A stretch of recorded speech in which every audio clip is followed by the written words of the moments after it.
1 పేతురు 3:3-4.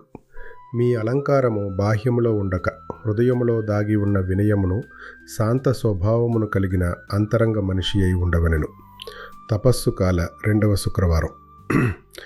క్రీస్తునందు సహోదరి సహోదరులారా, మనము సిలువను అనుసరిస్తున్నామని చెప్పుకుంటూ ప్రపంచిక రాగద్వేషాలను ధరించుచున్నామా? మన వస్త్రధారణ దేవుని మహిమను ప్రతిబింబించుచున్నదా, లేక మన స్వీయ ప్రదర్శనక? మన మాటలు పరిశుద్ధతను నిర్మించుచున్నవా, లేక విషమును చిందించుచున్నవా? గమనించండి, వినయము లేని జీవితం క్రైస్తవ జీవితంతం కాదు. శాంత స్వభావము లేని హృదయం సిలువను అర్థం చేసుకొనలేదు. బాహ్య అలంకారముతో, అంగ ప్రదర్శనతో దేవుని మెప్పింపలేము. ఆయన పరిశీలించేది హృదయం. ఈరోజు నిర్ణయం తీసుకో. ప్రదర్శనను విడువు, అహంకారాన్ని విడువు.